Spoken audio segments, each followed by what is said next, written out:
पुराने जमाने की बात है।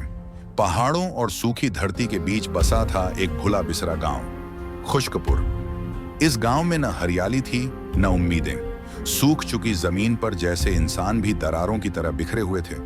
हर चेहरा भूखा था, रोटी के लिए नहीं, इज्जत, सुकून और किसी बेहतर कल के लिए। गांव के बिल्कुल कोने में एक कच्ची सी झोंपड़ी थी। मिट्टी की दीवारें, टपकती छत और टूटा हुआ दरवाजा। वहीं रहती थी जैनब और उसकी 7 साल की बेटी यास्मीन। जैनब की जिंदगी बस एक ही चीज के इर्द गिर्द घूमती थी, अपनी बेटी का पेट भरना और उसे हर उस दर्द से बचाना जो उसने खुद जिया था। वो दिन भर गांव के घरों में झाड़ू पोंछा करती, खेतों में मजदूरी करती और रात को कभी कभी भूखी ही सो जाती। यास्मीन अब भी छोटी थी, मगर उसके अंदर एक चमक थी, जैसे मिट्टी के अंदर छिपा हुआ सोना। जब भी जैनब थक कर बैठती, यास्मीन आकर उसके हाथों को अपने गालों से छू लेती और मुस्कुराकर कहती, अम्मी, एक दिन हम भी अमीर होंगे ना। जैनब बस मुस्कुरा देती। वो जानती थी कि सपनों की कोई कीमत नहीं होती, मगर हकीकत के लिए बहुत कुछ खोना पड़ता है। एक रात जब आसमान में कोई तारा नहीं था और झोंपड़ी के दिए की लौ अजीब सी थरथरा रही थी, कुछ हुआ। दिए की लौ ऊपर उठी और कमरे के कोने से एक नीला सा धुआं उठा। जैनब घबरा गई। उसने यास्मीन को अपने सीने से चिपका लिया। उस धुएं से एक आकृति बनी, इंसानी शक्ल जैसी पर पारदर्शी। उसकी आवाज आई, डर मत जैनब, मैं तेरे आंसुओं से बना हूं। मैं एक जिन्न हूं, मगर मैं तेरा दर्द लेकर आया हूं, तेरा सहारा बनने के लिए। जैनब अवाक रह गई। जिन्न ने कहा, तुझे 3 रहमतें मिलेंगी, मगर हर रहमत एक इम्तिहान के साथ आएगी। सोच ले, तैयार है? जैनब ने बिना एक पल सोचे सिर हिला दिया। अगली सुबह उसके आंगन में एक सुंदर सी बकरी बंधी थी। वो दूध से भरी थी। खेत जो बंजर पड़ा था अचानक हरा हो गया। सब कुछ अजीब था, जैसे सपने में हो। गांव वालों ने जब ये देखा तो कुछ हैरान हुए, कुछ जलने लगे। गांव के मुखिया ने आकर कहा, ये जमीन तेरी नहीं, और ये बकरी कहां से आई? चोरी की है। जैनब को पंचायत में खड़ा होना पड़ा। पहली बार उसने सबके सामने अपने अधिकार की बात की। उसने बताया कैसे सालों से उसी जमीन पर मजदूरी की थी और कैसे उसका कोई सहारा नहीं था। उसने कहा, अगर मेहनत से मिली जमीन पर भी हक नहीं, तो क्या औरत बस झोपड़ी में मरने के लिए है? उसके शब्द गांव की औरतों के दिलों में उतर गए। कुछ बुजुर्गों ने भी उसका साथ दिया। पंचायत ने फैसला जैनब के हक में दिया। वो पहली रहमत थी, जमीन, बकरी और एक आवाज। जैनब की जिंदगी अब थोड़ा संवरने लगी थी। बकरी का दूध बिकता, खेत में अनाज उगता और यास्मीन के चेहरे पर भूख की जगह ताजगी आने लगी। मगर जैनब जानती थी, ये सब सिर्फ शुरुआत है, क्योंकि जब तक जिन्न की बाकी 2 रहमतें नहीं मिलती, ये कहानी अधूरी रहेगी। और एक रात दिया फिर कांपा। जिन्न लौट आया। उसने धीमे स्वर में कहा, दूसरी रहमत, इज्जत। अब तुझे वो मिलेगा जो तुझे जिंदगी भर से नहीं मिला। मान, सम्मान, पहचान और एक आवाज। मगर इसकी कीमत भारी होगी। उसके जाने के कुछ ही दिन बाद जैसे वक्त ने करवट ले ली। जैनब ने खेत की मिट्टी से कुछ खिलौने और दिए बनाए, बस वैसे ही जैसे बचपन में अपनी अम्मी को बनाते देखा था। वो चीजें गांव के मेलों में बिकने लगी। फिर पास के शहर से एक व्यापारी आया, जिसने जैनब के हाथों की कारीगरी की तारीफ की और कहा, अगर तुम चाहो तो हम इसे बड़े बाजार तक ले जा सकते हैं। धीरे धीरे जैनब की पहचान बढ़ने लगी। अब गांव की औरतें उसे आदर से देखती थीं।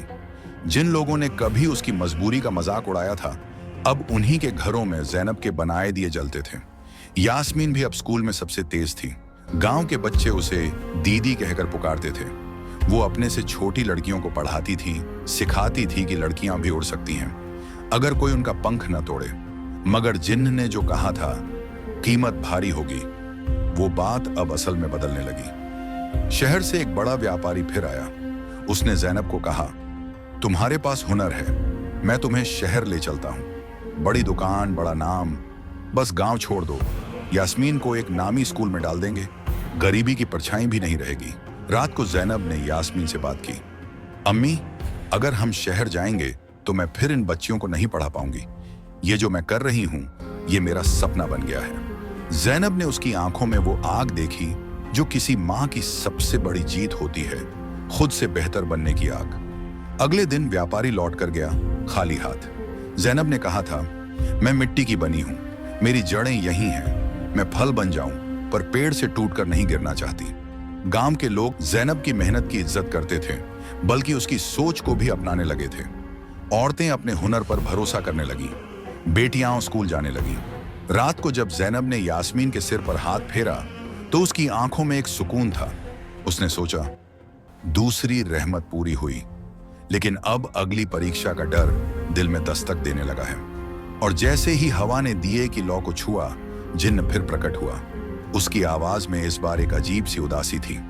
तीसरी रहमत की बारी है जैनब। ये रहमत सबसे कीमती है और इसकी कीमत भी वही होगी जिसे चुकाने के बाद जिंदगी वैसी नहीं रहेगी।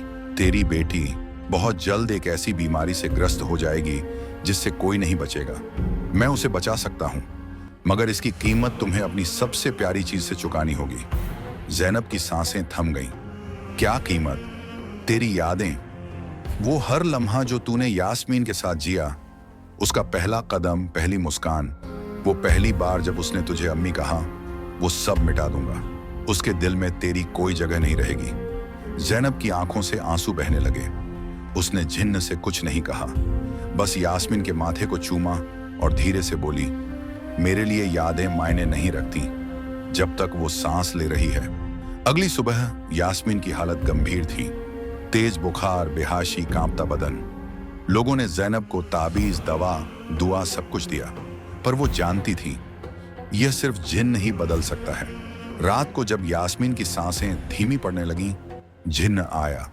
उसने एक बार फिर जैनब की रजामंदी मांगी। ये तेरी आखिरी दुआ है जैनब, सोच ले, इसके बाद वो तुझे मां नहीं मानेगी।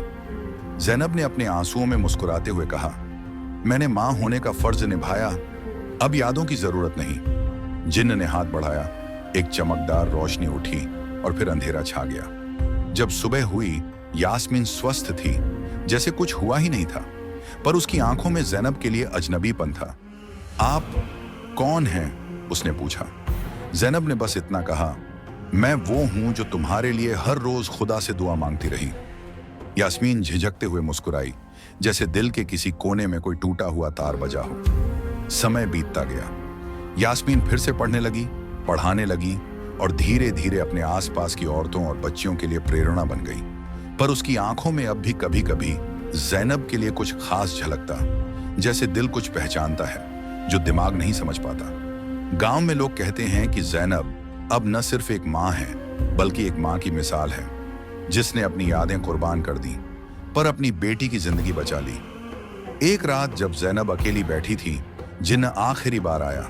उसने कहा, तेरी दुआ पूरी हुई जैनब, अब मेरी रहमत पूरी हो गई है, पर मैं तुझे एक तोहफा देना चाहता हूं। उसने अपनी हथेली खोली और उसमें से एक मिट्टी की छोटी सी गुड़िया निकाली, वैसी ही जैसी यास्मीन ने बचपन में बनाई थी। जब यास्मीन इस गुड़िया को देखेगी, उसके दिल की कोई टूटी हुई याद हल्के से जाग उठेगी। शायद तुझे अम्मी ना कहे, पर उस एहसास को कभी मरने नहीं देगी। जैनब ने वो गुड़िया थाम ली। उसकी आंखें बंद हो गईं और एक आंसू उसके गाल पर गिरा। कभी कभी सबसे बड़ी मोहब्बत वो होती है जो बिना नाम के होती है, बस खामोशी में जीती है। और खुश्कपुर की मिट्टी में एक मां की दुआ हमेशा के लिए अमर हो गई। अगर वीडियो पसंद आया हो तो लाइक करें, सब्सक्राइब करें और बेल आइकन दबाना न भूलें।